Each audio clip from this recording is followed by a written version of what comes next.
Well, it took a little bit longer than we thought, but finally, Utah linebacker Devin Lloyd has been drafted. Tell you all about it coming up next on Locked on Utes. You are Locked on Utes, your daily podcast on the Utah Utes. Part of the Locked On Podcast Network. Your team every day.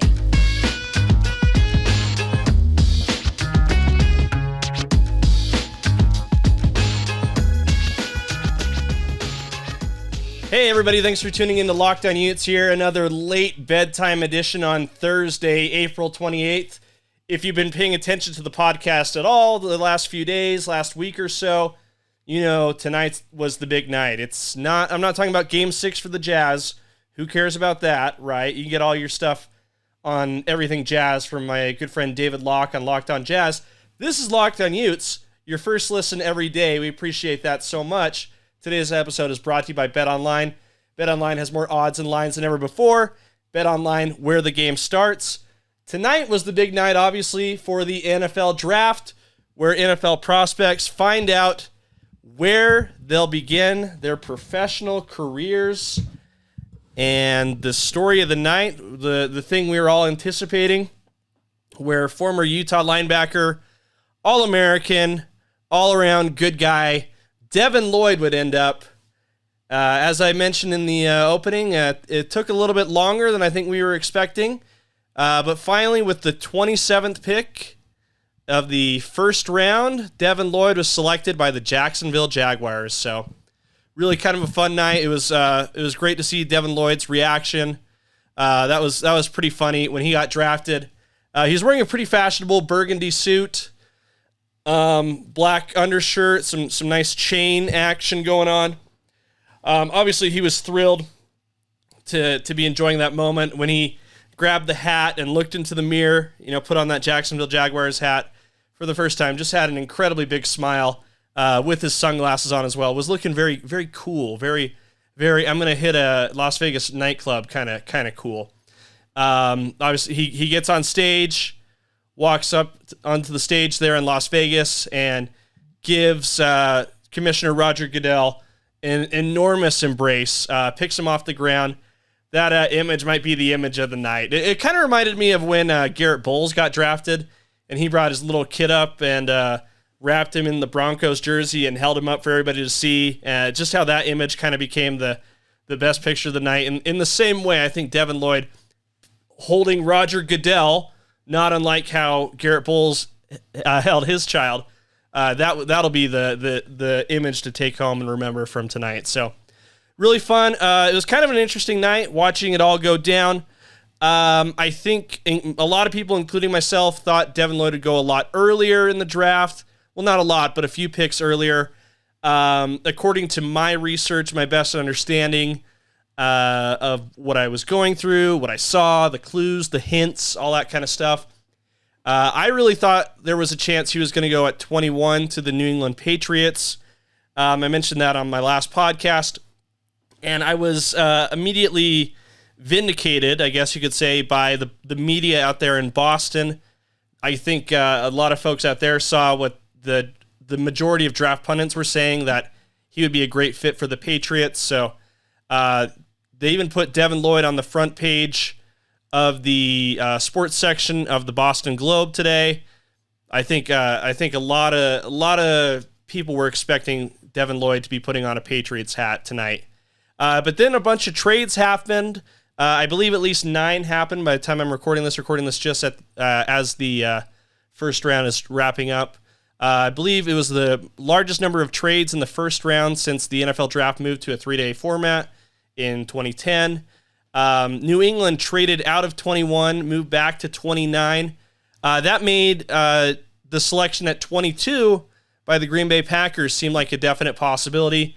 And I think everybody who is associated with the University of Utah, fan, knows the story last year with the championship and the passings of Ty Jordan and Aaron Lowe, knows how significant that number is, worn by both those guys, retired by Coach Whittingham, honored by the program, all that good stuff. It would have been an incredibly special storyline. Really kind of a nice bow on the end of that story. The Packers, however, not nearly as sensitive to the sentimentality that we all would have enjoyed had that happened. They went ahead and took a different linebacker. They took Quay Walker from Georgia, guy with similar measurables to Lloyd. He was rated as the third best linebacker in the draft, whereas Lloyd is rated as the second. So something that was a little perplexing just based on that analysis by a lot of fans. In the end, though, Devin Lloyd ultimately taken at 27th overall. Something that a lot of people were excited about. The consensus was at 27 that he was a steal in the draft. But a very interesting draft. Locked On NFL, all the Locked On NFL team hosts, Locked On college hosts. They've got some great stuff for you. Make sure you check that out. Some of the bigger storylines were Kenny Pickett from Pitt getting drafted by Pittsburgh. So he'll remain there, calling the plays, throwing the ball, all that good stuff over there in Heinz Stadium. Again, Jacksonville picked first overall as well. They selected Georgia tight end Trayvon Walker. Lots of receivers, lots of linemen taken. Just one quarterback so far that I can. Again, we're recording right here at the end of the draft, at the end of the first round. Just one quarterback. So a lot of wide receivers as well. I think one of the other major stories was that I think 3 or 4 Ohio State wide receivers were taken almost in sequence at one point in the first round. Obviously, they created a number of problems for Utah in the Rose Bowl, but Utah hung with them, nearly pulled off the victory in Pasadena. But man, when you see a team send that many skill players to the NFL and go in the first round, it really kind of illustrates what the Utes were up against in the Rose Bowl. So again, but the story tonight is Devin Lloyd, as expected, becomes Utah's 9th ever NFL first round selection. Big night for the program. We're going to talk about what kind of situation he's headed into in Jacksonville. I think it's a team we've heard a little bit about in the negative realm of the press. But I'll tell you a little bit more about Jacksonville, what kind of situation Devin Lloyd's headed into, and what the experts are saying about his upside in the NFL draft. But first, let me tell you a little bit more about our friends at BetOnline. BetOnline.net is your number one source for all your betting stats and sports info. You can find all the latest sports developments, league reviews, news. They've got NBA playoffs, Major League Baseball. They had some NFL draft stuff as well. They've got everything you need. They're your continued source for all your sporting wagering information, from live betting to playoffs and even esports, if that's your thing. So head to the website today and use your mobile device to learn more about the trends and actions. Remember, that's betonline.net, where the game starts. So a little bit more about Jacksonville, where Devin Lloyd's going to end up. It's a team that I think we've heard a little bit about here in Utah, mostly because of the connection made between the Jags and former University of Utah head coach Urban Meyer. Urban Meyer had very short tenures at both Utah and in Jacksonville for wildly different reasons. Of course, Urban Meyer spent 2 years with the University of Utah, elevated the program to new heights before passing it off to Kyle Whittingham. Took the Utes to back-to-back Mountain West Conference championships, a 10-2 season his first year at the helm, and then an undefeated season that culminated in a Fiesta Bowl appearance and victory and a top 5 national ranking the year after, before leaving to Florida. Now, his second trip to Florida, this time at the professional level with the Jacksonville Jaguars, did not go nearly as well as was well documented in the media last year. The Jags went just 2-11 under Urban, which you might note is less than a full NFL season, because he didn't make it through the year. There was allegedly a lot of dysfunction, animosity, toxicity, not a very conducive environment to creating wins, according to reports. there in the Jacksonville building under Urban Meyer's regime. Some things that were documented on social media as well. A dancing incident in Ohio that didn't play very well. So, yeah, Urban Meyer left Jacksonville having done I think what a lot of people would say was a very poor job. The team finished the year 3-14 under interim coach Darrell Bevell, I think, who was the offensive coordinator for the Seahawks for a while. But so, yeah, they had back-to-back years with the number 1 overall pick this year and last year. Last year they selected Clemson quarterback Trevor Lawrence, who a lot of people were expecting and still expect to some degree to be, very effective, perhaps even generational talent in the NFL. Still time on the clock for him to correct some of those mistakes that were maybe that could be attributed to the Urban situation. But now the Jags are coached by former Eagles coach Doug Peterson. You might remember him. He coached the Eagles to the Super Bowl 52 victory over New England in 2018. Philly special, Nick Foles, beat Tom Brady, all that good stuff, right? That was a really fun Super Bowl. Enjoyed seeing that. He'll be running the show over there in Jacksonville, which, as I mentioned, also had the number 1 overall pick. They selected Georgia tight end Trayvon Walker, who has been called a physical freak and a monster at 6'5", 272 pounds, which is enormous. And if he is as athletic and as capable as the experts seem to think he is, and the team obviously selecting him first overall, that's going to be a stronger defense there in Jacksonville. And then you throw Devin Lloyd in the mix, it gets even better. So what I think is more exciting about Devin Lloyd, much more than his destination, I think. I think for a guy, who slips to 27 near the end of the first round, I think you would expect to go to a better place, maybe even a potential Super Bowl contending team that late in the first round. That's not going to be the case for Devin Lloyd early in his career. But the comparisons are still really strong, and I think that's the thing to be most excited about. Most draft experts have compared him to Darius Leonard. You might know him as the Maniac. He plays for the Indianapolis Colts. And last year, prior to the season, signed a $99 million contract, making him the highest paid linebacker in NFL history. It's a great comparison. I think it's an incredibly high compliment for the experts to put Devin Lloyd in the same conversation as Darius Leonard, a guy who's been an all-pro selection all 4 years of his career. As I said, is obviously very well compensated as the highest paid linebacker in NFL history, and a guy who has kind of kept the Colts afloat in the post-Andrew Luck years to the point where they're still a decently competitive team. I think the Indianapolis defense has really been a strength for them over in the heart of the country. So really exciting. And I think if Devin Lloyd can live up to that potential, it won't matter where he's drafted. He'll still make a lot of money. And that's what it's all about, right? Well, I mean, winning's fun too, but obviously, getting compensated for what you're worth is a good indication of how effective you are. So I think that's what I'm most excited about for Devin Lloyd. Definitely really excited for him to talk to the media.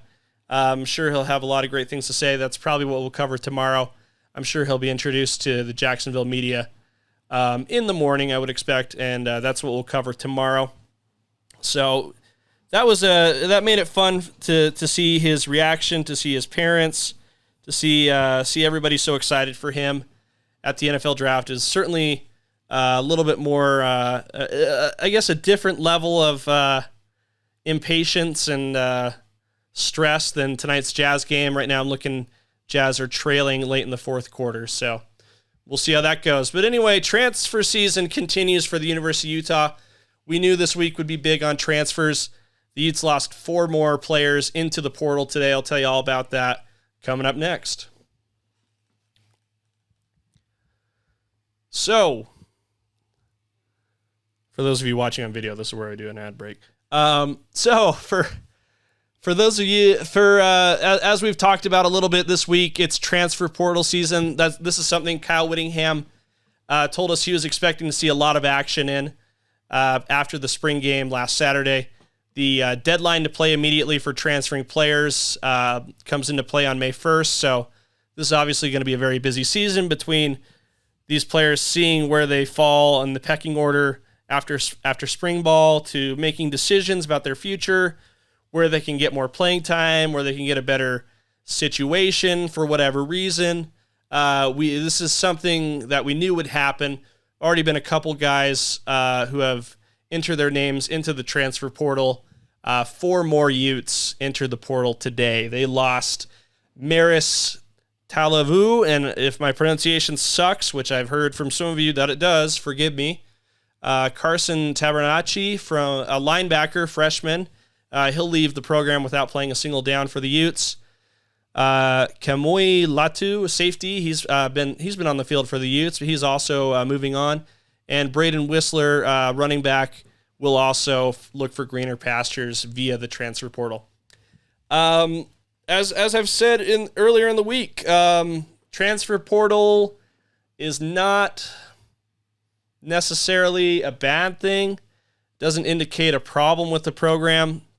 In fact, in a lot of cases, it might indicate that the program is very healthy, that they have a lot of good things going on, that they probably have an embarrassment of riches or an overabundance of talent. I think I saw one Twitter user had like an interesting way of putting it, an interesting analogy that said, too many dogs, not enough dog food in the bowl, and that seems to be the case for these guys who are leaving the program. I think this is a thing that can be positive for both sides. It makes things a little bit easier to sort out the depth chart over there. Utah gives the best players a chance to play more, and it gives the players who maybe were going to be a little bit lower on the depth chart a chance to find a place where they can play a bit more. And it is possible for an amicable departure. I think I saw that on Twitter as well tonight as I was doing my not very funny tweets and following the NFL draft. We saw Kamui Latu tweeted his appreciation for Utah, #22forever. Seemed like he had a really good experience with the Utes. And this was something that was retweeted, or quote tweeted, I should say, by defensive coordinator Morgan Scalley, who wished him the best and encouraged him to bring his positive attitude wherever he may land in the transfer portal. So amicable departure there. I hope I pronounced that right. Otherwise, you guys are going to grill me for that. The big loss seems to be Carson Tabernacci, local prospect from Park City High School, was ranked as the 9th best recruit in the state, committed to Utah last November. He'll leave the program like a few of the others without playing a single down for the Utes,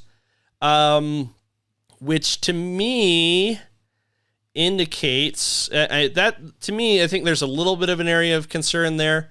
See a guy who was a bit highly touted and considered to be someone who could develop into a real playmaker for Utah. Seen so many 3-star prospects become elite defenders, linebackers under Kyle Whittingham, under Morgan Scalley. He's a big kid. He was very heavily recruited out of Park City. He'll be looking for another place to play, though. What it tells me, though, is that it really seems to be Lander Barton's position to lose. And it seems like he's not going to lose it anytime soon. Lander Barton, obviously brother of Cody and Jackson Barton, who have been incredible Utes and have gone on to the next level in the NFL.